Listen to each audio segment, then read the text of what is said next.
السلام علیکم اسٹوڈینٹس، کیسے ہیں آپ سب لوگ؟ امید ہے اللہ کے کرم سے ٹھیک ٹھاک ہوں گے انشاءاللہ۔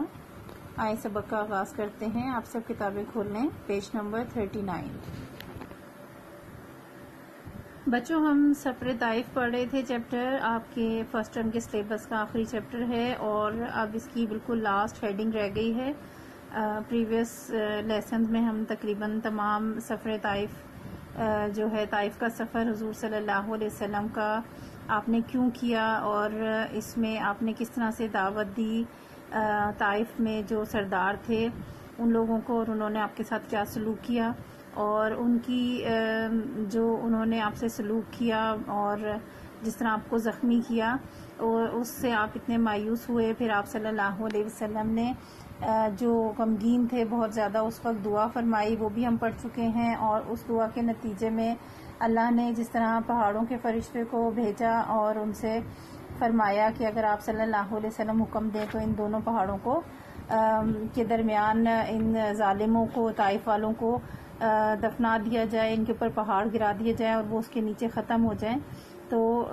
حضور صلی اللہ علیہ وسلم نے اس چیز سے منع فرما دیا اور امید رکھی اس بات کی کہ انشاءاللہ آنے والے جو لوگ ہوں گے اسی قوم میں سے وہ یقیناً مسلمان ہوں گے۔ یہاں تک ہم پڑھ چکے ہیں۔ اب ہمارا لاسٹ ٹاپک ہے طائف سے مکہ واپسی، یعنی جو بھی واقعات وہاں پیش آئے اس کے بعد جب حضور صلی اللہ علیہ وسلم اس وادی سے طائف سے مکہ واپس آ رہے تھے تو وہ اس دوران بھی ایک خاص واقعہ پیش آیا، وہ ہم یہاں پڑھیں گے اور اس کے ساتھ ساتھ اینڈنگ جو پارٹ ہے اس کو دیکھ لیتے ہیں۔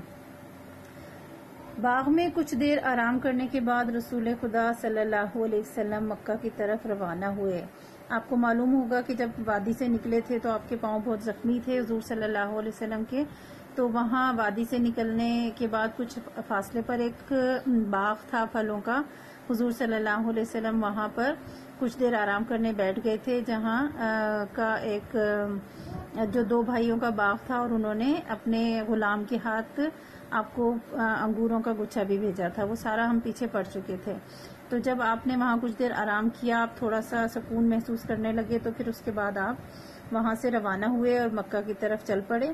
راستے میں آپ صلی اللہ علیہ وسلم نے مکہ سے چند کلومیٹر کے فاصلے پر نخلا کے مقام پر قیام فرمایا، یعنی ابھی مکہ شہر نہیں پہنچے تھے اور کچھ کلومیٹر کا فاصلہ باقی رہ گیا تھا، تو وہاں ایک مقام تھا، ایک علاقہ تھا جسے نخلا کہا جاتا تھا، ٹھیک ہے۔ رات کو آپ صلی اللہ علیہ وسلم وہاں نماز میں قرآن پاک کی تلاوت کر رہے تھے کہ جنوں کی ایک جماعت وہاں سے گزری، وہ قرآن کریم سن کر آپ صلی اللہ علیہ وسلم پر ایمان لے آئے۔ نخلا سے آپ غار ہرا میں تشریف لے گئے۔ نخلا کے مقام پر جب آپ آرام کرنے کے لیے رکے تو رات چونکہ ہو چکی تھی، شام کا وقت تھا اور پھر رات ہو گئی، تو آپ صلی اللہ علیہ وسلم نے وہیں رات گزارنے کا فیصلہ کیا، اور جب رات کو آپ صلی اللہ علیہ وسلم وہاں نماز میں قرآن پاک کی تلاوت کر رہے تھے تو وہاں سے ایک جنوں کی جماعت گزری۔ جن، آپ نے سنا ہوگا نام جنوں کے بارے میں۔ جن بھی اللہ تعالیٰ کی ایک مخلوق ہے، جیسے اللہ نے بے شمار مخلوق پیدا کی ہیں، مختلف قسم کے جاندار، اور انسان اشرف المخلوقات ہیں، اسی طرح ایک اور مخلوق بھی ہے جن، اور اسی طرح فرشتوں کا آپ نے سنا ہے، جیسے ہم فرشتوں کو نہیں دیکھ سکتے اسی طرح جن بھی ہمیں نظر نہیں آتے، لیکن یہ اللہ کی ایک مخلوق ہیں، اور اس کی وضاحت جو ہے وہ ہمیں قرآنی آیات سے ہی ملتی ہے، کیونکہ یقیناً ہم نے اپنی آنکھوں سے انہیں نہیں دیکھا ہوتا، لیکن قرآن کی آیات سے ہم اس بات پر یقین رکھتے ہیں کہ اللہ کی ایک مخلوق، جس طرح ہم سوچتے ہیں کہ فرشتے بھی ہیں، ہم نے فرشتے نہیں دیکھے لیکن قرآن میں موجود ہے، حدیث سے ثابت ہے، اس لیے ہم ایمان رکھتے ہیں کہ اللہ کی ایک مخلوق ہے جو فرشتے ہیں وہ موجود ہیں۔ اسی طرح اللہ کی مخلوق جن بھی ہیں جو موجود ہیں، اس دنیا میں بھی ہیں۔ تو جن جو ہیں ان کا حوالہ کیسے ملتا ہے؟ ایک ہم آپ کو سورہ ناس آپ نے سنی ہوگی، سورۃ الناس، قل اعوذ برب الناس سنی ہے آپ نے یقیناً۔ اس سورت کی آخری آیت ہے من الجنۃ والناس، جو جنوں میں سے بھی ہیں اور انسانوں میں سے بھی، یعنی قرآن کی آیت میں بتایا گیا ہے کہ اللہ کی مخلوق جن بھی ہیں اور انسان بھی ہیں۔ اسی طرح ایک اور سورت ہے جس میں بہت واضح بیان ہے، سورہ رحمان آپ نے یقیناً سنی ہوگی۔ سورہ رحمان اگر آپ سنیں اور اس کا ترجمہ سنیں یا اپنے پیرنٹس سے کہیں وہ آپ کو قرآن پاک میں وہ بتائیں گے، اور آپ اس میں دیکھیں گے کہ اللہ تعالیٰ نے سورہ رحمان میں انسانوں اور جنوں دونوں کو مخاطب کیا ہے، اپنی دونوں مخلوقوں کو مخاطب کر کے وہ آیات نازل کی ہیں، اور جس سے واضح طور پہ ثابت ہوتا ہے کہ اللہ کی مخلوق جو ہے وہ جن بھی ہیں۔ اللہ نے انسان کو مٹی سے پیدا کیا ہے جبکہ جنوں کو آگ سے پیدا کیا ہے۔ تو یہ جو جن تھے ان کی ایک جماعت مطلب یعنی کافی سارے جو ہے ایک گروہ تھا جنوں کا، وہ وہاں سے گزر رہے تھے رات کے وقت، اور جب انہوں نے حضور صلی اللہ علیہ وسلم کی نماز میں قرآن پاک کی تلاوت سنی تو وہ فوراً آپ صلی اللہ علیہ وسلم پر ایمان لے آئے، یعنی وہ جماعت جو جنوں کی تھی وہ مسلمان ہو گئی، اور نخلا سے آپ صلی اللہ علیہ وسلم غار حرا میں تشریف لے گئے، اور جب وہاں پر یہ واقعہ پیش آیا وہ مسلمان ہو گئے، وہ جن جو تھے ظاہر اپنے مقام پر چلے گئے واپس، اور وہاں سے حضور صلی اللہ علیہ وسلم جب مکہ میں آئے تو آپ سیدھے غار حرا میں تشریف لے گئے۔ تو یہ یہاں پر سفر طائف جو ہے وہ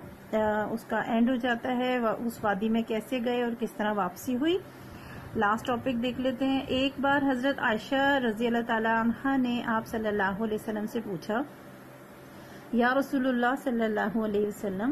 کیا آپ صلی اللہ علیہ وسلم پر احد کے دن سے بھی زیادہ سخت دن کوئی گزرا ہے؟ یعنی احد کے دن سے کا حوالہ کیوں دیا؟ احد جو ہے وہ جنگ احد کی بات یہاں پہ کی گئی ہے، اور احد کا دن سخت کس لیے تھا؟ یہ مسلمانوں کی حضور صلی اللہ علیہ وسلم کی دوسری جنگ تھی کفار کے ساتھ، اور اس میں مسلمانوں کو کافی حد تک جو ہے وہ نقصان بھی اٹھانا پڑا، بہت سے صحابہ کرام شہید ہو گئے تھے، کیونکہ ایک جو ہے مسلمانوں سے ایک ہم نعوذ باللہ کہہ نہیں سکتے، وہ بھی بہت ہمارے محترم ہیں سب، لیکن حضور صلی اللہ علیہ وسلم نے انہیں احد کے پہاڑ کو چھوڑنے سے منع فرمایا تھا، لیکن وہ سمجھے کہ شاید ہم جنگ جیت گئے ہیں تو وہ اس پہاڑ سے نیچے آ گئے تھے، اور پھر کافر جو ہیں وہ پیچھے سے گھوم کر آگے اور انہوں نے حملہ کر دیا تھا، تو اس طرح مسلمانوں کو بہت نقصان اٹھانا پڑا تھا، بہت سے صحابہ کرام شہید ہو گئے تھے،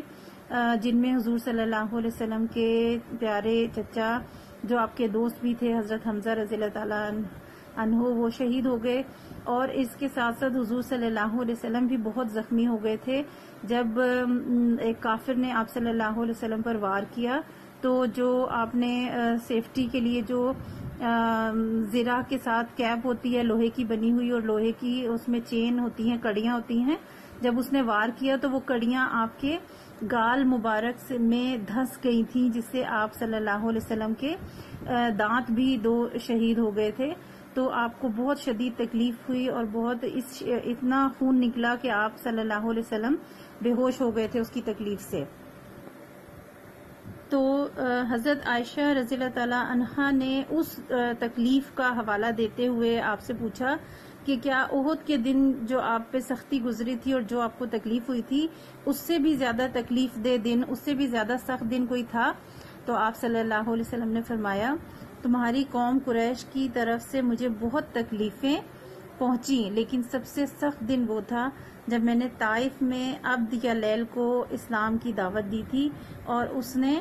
اسلام کی دعوت کو ماننے سے انکار کر دیا تھا، جس کا مجھے بہت صدمہ ہوا تھا۔ تو آپ صلی اللہ علیہ وسلم نے فرمایا کہ جو قوم قریش ہے انہوں نے بہت اذیتیں اور تکلیفیں دی، 10 سال آپ صلی اللہ علیہ وسلم جو ہیں وہاں پر کفار کا ظلم و ستم برداشت کرتے رہے، اور اس کے بعد جب یہ آپ مدینہ تشریف لے گئے تھے اور وہاں یہ غزوہ احد میں بھی آپ کو بہت تکلیف اٹھانا پڑی، صدمہ بھی ہوا اپنے صحابہ کرام کی شہادت کا، لیکن آپ نے فرمایا کہ ان سب تکلیفوں کے باوجود جب میں طائف میں تھا اور وہاں کے سردار عبد یا لیل کو اسلام کی دعوت دی تھی اور انہوں نے اس دعوت کو قبول نہیں کیا تھا، اور نہ صرف قبول نہیں کیا تھا، جو سلوک انہوں نے کیا وہ سارا ہم نے پچھلے چیپٹر میں پریویس لیسن میں پڑھ لیا تھا، اسی چیپٹر کے سٹارٹ میں۔ تو آپ صلی اللہ علیہ وسلم نے فرمایا کہ اس کا مجھے بہت صدمہ اور بہت دکھ تھا۔ تو یہ سارا حوالہ ہے سفر طائف کے حوالے سے بھی، اور جو بہت چھوٹا سا ایک ٹاپک ہے یہاں پر، لیکن اس میں بہت امپورٹنٹ پوائنٹس ہیں، جیسے میں نے آپ کو یہ نخلا کے مقام پر جو جنوں کی جماعت نے اسلام قبول کیا تھا، وہ بہت امپورٹنٹ ٹاپک ہے، اور جنوں کی جو مخلوق ہیں ان کے حوالے سے میں نے آپ کو جو ریفرنسز دیے ہیں وہ ذہن میں رکھیں، اور اس کے ساتھ ساتھ حضرت عائشہ نے جس طرح سے غزوہ احد کی حوالہ دے کر پوچھا، تو یہ بھی بہت امپورٹنٹ چیز ہے۔ تو آج میں آپ کو ریٹن ورک نہیں دے رہی ہوں، بلکہ یہ پیراگراف جو ہے اس سے ریلیٹڈ ایکسرسائز میں کوشچن نہیں ہے، لہٰذا میں آپ کو یہ صرف ریڈنگ اور اسی کو دوبارہ سے سمجھنے کے لیے دے رہی ہوں کہ آپ یہ ویڈیو دوبارہ سے سنیں اور اس کے بعد ان پیراگرافز کی ریڈنگ کریں، اور جو اس حوالے سے میں نے آپ کو ساری ہسٹری سے ریلیٹڈ چھوٹی چھوٹی پوائنٹس بتائے ہیں ان کو یاد کرنے کی کوشش کریں، ٹھیک ہے۔ ایکسرسائز میں آپ کو اگلے لیسن میں کرواؤں گی انشاءاللہ۔ اللہ حافظ۔